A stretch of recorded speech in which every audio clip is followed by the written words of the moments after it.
Assalamualaikum warahmatullahi wabarakatuh. Hai guys, welcome back to Baper Bincang Bareng Pelajar bersama saya Salsabila, salah satu siswi dari SMA Negeri 4 Sidrap. Nah teman-teman, pada episode kali ini kita mengundang narasumber baru nih. Beliau adalah Bapak Dr. Andes Bahtiar MA. Jadi guys, Bapak ini adalah seorang ustaz. Nah teman-teman, sebelum kita lanjut, kayaknya kita perlu kenalan dulu nih sama Bapak. Nah baik Pak, disilahkan untuk memperkenalkan diri ke teman-teman online di luar sana. Ya, Assalamualaikum warahmatullahi wabarakatuh. Waalaikumsalam. Dr. Andes Bahtiar, tempat tinggal di Sidrap, Kecamatan Panjaitan, profesi sebagai staf di salah satu rumah sakit negeri atau rumah sakit pemerintah di Kabupaten Sidrap. Nah guys, berdasarkan tema podcast kita pada episode kali ini, yaitu menyambut Hari Raya Idul Adha. Sebagai seorang muslim, Lebaran merupakan salah satu hal yang paling kita nantikan. Apalagi Lebaran Idul Adha yang identik dengan penyembelihan hewan kurban yang dapat membuat kita bertemu dengan para saudara-saudara kita. Jadi makin gak sabar nih. Oke, lanjut Pak. Nah, pertanyaan pertama, apa sih Pak hukum melaksanakan ibadah kurban? Ya, jadi ibadah kurban di dalam Al-Quran dijelaskan bahwa dia itu adalah wajib sebagaimana dalam salah satu surat di dalam Al-Quran yang menggambarkan bahwa dia itu adalah wajib, tetapi wajibnya bagi yang berkecukupan, bagi yang mampu. Jadi di dalam Al-Quran itu Allah menjelaskan bahwa sungguhnya kami telah memberikan engkau nikmat yang banyak. Inna a'tainakal kautsar fasholli li rabbika wanhar inna syani'aka labtar. Jadi itu dasar hukumnya, jadi itu wajib.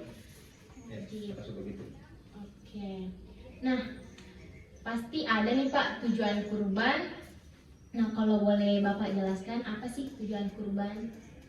Jadi ada pun tujuan daripada berkurban adalah hanya semata-mata mendekatkan diri kepada Allah Subhanahu wa taala. Terbukti di dalam surah Al-Hajj Allah menjelaskan bahwa la yanalullahu lahumuha wa la dima'uha walakin yanalut taqwa minkum. Jadi tidak sampai darah dan dagingnya hewan yang kita kurbankan kepada Allah, tetapi yang sampai takwa orang-orang yang berkurban. Saya rasa begitu. Oke. Nah, pasti Pak kita sering dengar nih kalau Idul Adha itu sering disebut Lebaran Haji. Nah, mengapa sih Pak Lebaran Idul Adha itu sering disebut dengan Lebaran Haji? Jadi Idul Kurban atau Lebaran Kurban atau Lebaran Haji itu disamakan posisinya karena secara kebetulan di dalam pelaksanaan haji itu adalah yang disyariatkan oleh Nabi Ibrahim. Jadi ketika itu Nabi Ibrahim yang dikaruniai anak yang bernama Ismail, anak dari Ismail ini dari istrinya namanya Hajar. Jadi ketika itu setelah lama berkeluarga, dia tidak dikaruniai anak oleh Allah, akhirnya dia meminta kepada Allah supaya diberikan anak yang soleh. Jadi ringkas cerita, Nabi Ibrahim melahirkan istrinya anak yang diberikan nama Ibrahim. Jadi inilah yang melatar belakangi sehingga ibadah haji itu adalah syariatnya Ibrahim.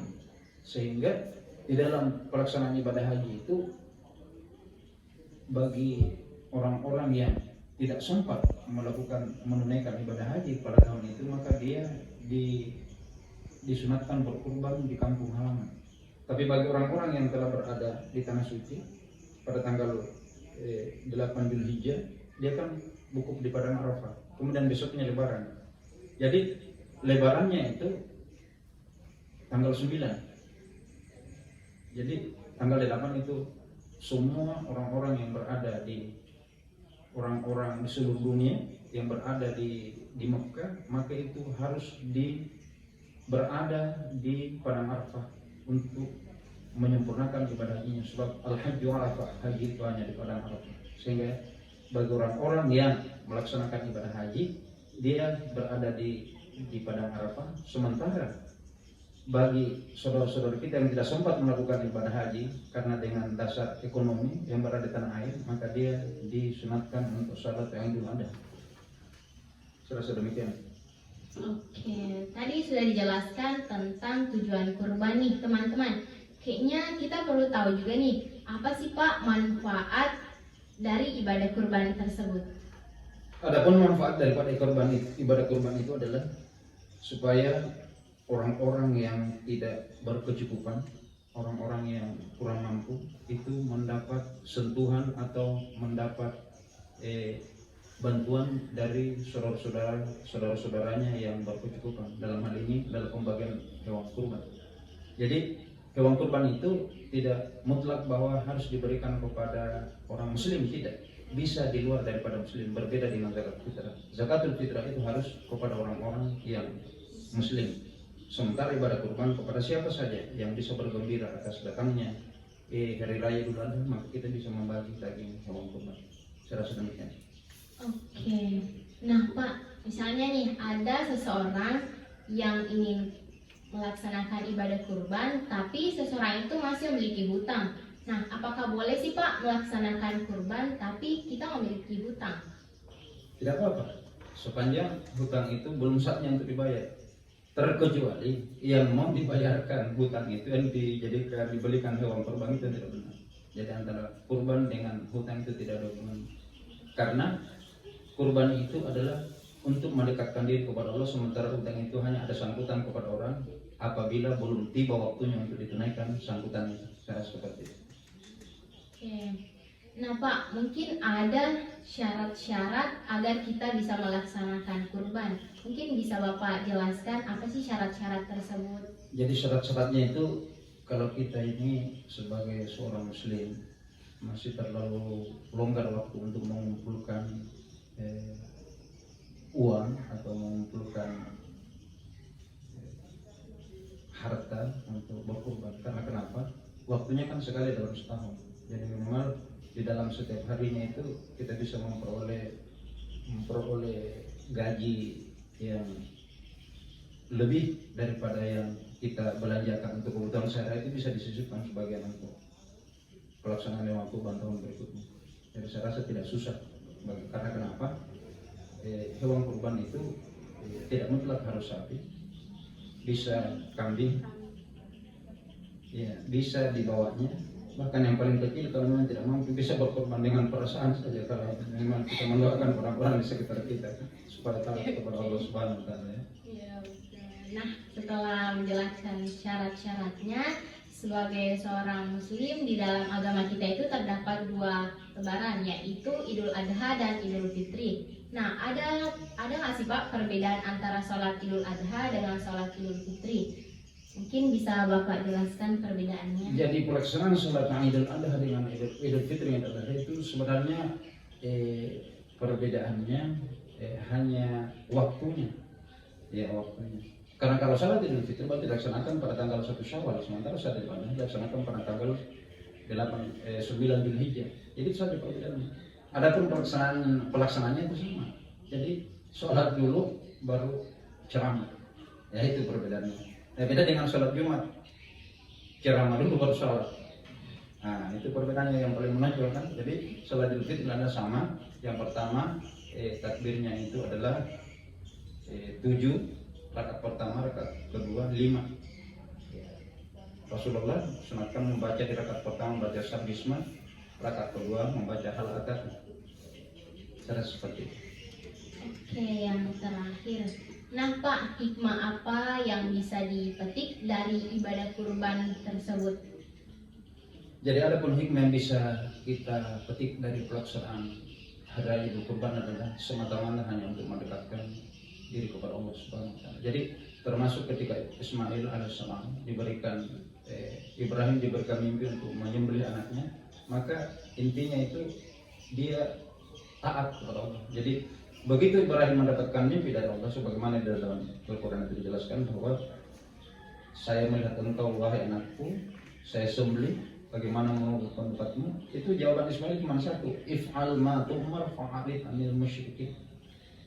Jadi laksanakan apa yang yang Allah perintahkan kepadamu, fasda if'al ma tu'mar satajiduni insyaallah minas sabirin. Jadi dia mengatakan kalau memang itu adalah perintah Allah, ya Aba, maka laksanakan.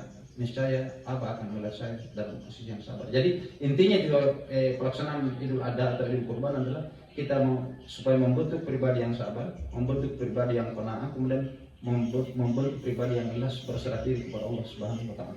Saya rasa seperti itu. Oke, nah mungkin ada Pak motivasi atau pesan untuk anak muda sekarang itu untuk lebih giat belajar. Oh iya, jadi kepada anak-anak sekalian yang sementara sekarang jadi generasi penerus bangsa. Jadi intinya itu adalah yang pertama kita harus ikhlas dalam menuntut ilmu, yang pertama.